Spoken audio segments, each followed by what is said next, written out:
Hey everyone, Ned Baker here. Welcome back to another YouTube video. In today's video, we're going to talk about an underrated pulling exercise, the rope climb.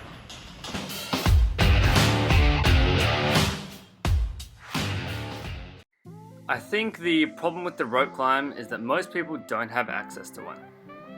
If you're a gym owner or go to a gym, see if you can get your hands on a rope. Pull-ups and chin-ups are probably the best pulling exercise. But the thing about the rope is, yes, it builds back and bicep strength, but it really works core and grip strength.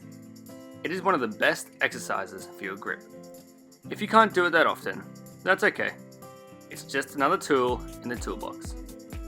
As well as strength, the rope climb builds your muscular endurance. If you want to build up your work capacity, climb ropes.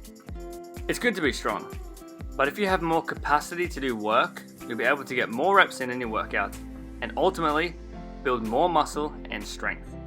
This is what functional training is all about, and the rope is up there with the best of the best.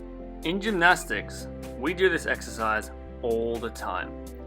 As well as the rings, this is one of the reasons gymnasts have massive arms. Someone else with massive arms is Ross Edgley. If you haven't heard of him, look him up. One of his feats was climbing a rope the cumulative distance of Mount Everest. Look at the size of his arms. Rope was a big factor in that. The best thing about rope climbing is it's fun. Kids love it too. Don't get me wrong, I love my chin-ups.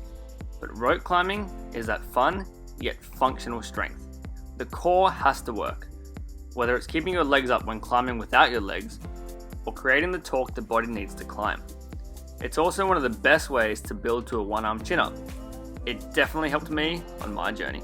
Before we start climbing the rope, let's go over a couple of safety tips.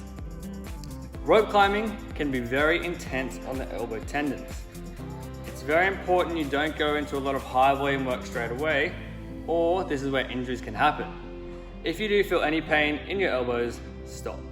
And when you're climbing down, it's very important you swap your hands. So we don't want to be climbing down like this, or one arm is doing most of the work all the way down. The most important part of coming down is that you do not slide down. I've seen a couple of people do it, and it is not pretty. You can really damage your hands. Now, how do we actually climb the rope?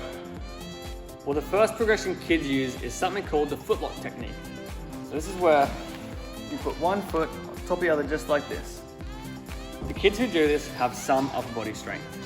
You will need a bit of upper body strength to be able to do this method. If it's too hard, we can obviously make it easier. And if it's too easy, we can make it harder. But this method is a safe first way to start. Okay, now we're gonna have a look at a method called the Spanish wrap. So this one is more used for if you don't have as much upper body strength. So this is all about technique, whereas the footlock is a bit of technique, but mainly working your upper body strength. So this one, you can lift your leg up, it's outside the rope, I wrap it around, my leg goes straight, my foot is flexed. From here, I can put the other foot on top of the rope, and I can just kind of relax here. So I'm not using any strength, I'm just sitting in this position.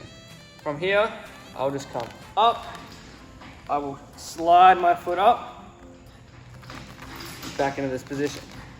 Okay, so if you're starting out with rope climbing, I would start out with one of those two, depending on your skill level. There are two other funny techniques that I've seen people use. Probably wouldn't recommend them, but you can give them a go if you want. The first one is the clamp method, or the Buddha. So this one is where your feet literally just join together like this, in like a Buddha position, and then come up, feet here again. I've seen quite a few people do that one actually, especially kids. The other crazy one I'm seeing, which is even weirder, is getting the rope in the gap of your toes. So between your big toe and your second toe, actually have a little, you hold onto it with your toes, and then you walk it up like that. Now you have to have a fair bit of toe strength, and it's very odd, but you could give it a go. If the footlock is comfortable, time to start building up some no-leg strength. We get gymnasts to get as many hand changes as they can without their legs. This will eventually build up to them getting all the way to the top. Coming down without legs, doing eccentrics, is another great way to get there. This will also help that one arm pull-up strength. The slower you can go down, the better. Climbing the rope with no legs means you're getting strong. However, for the crazy strong people out there, we can still make this harder. First of all, pivoting your shoulders will engage your lats more. This way, you can climb faster.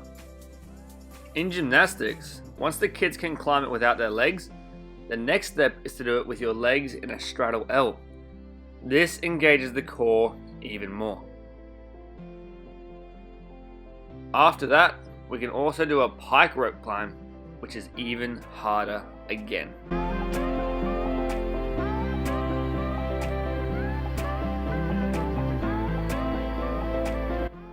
If you want to make it harder but aren't able to do the straddle L or the L, we can add weight. Weighted rope climbs will build superhuman strength. Another method is called the 2 up, 1 down climb.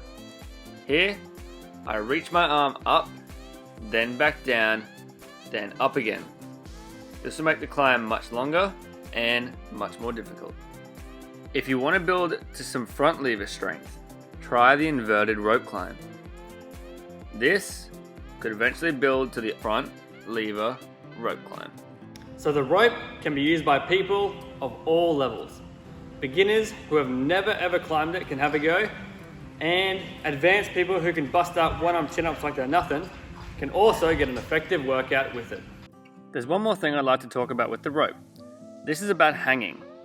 So hanging on a bar isn't too hard, right?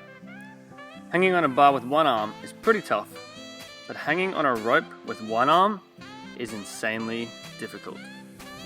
I would recommend that most people do not hang from a straight arm, or you can pop your shoulder out. This is a dangerous exercise. If you can easily climb the rope to the top without your legs and can hang on one arm for 30 seconds, then you can give it a try. As I said, if you're not strong enough, it is dangerous, but if you are strong enough, it will be one of the best exercises for your grip. Start with both hands on and slowly lower the other hand until it is just that hand on. If you can hold for 10 seconds, you have extremely good grip strength. Thanks for watching. Never stop learning. I'll see you in the next video.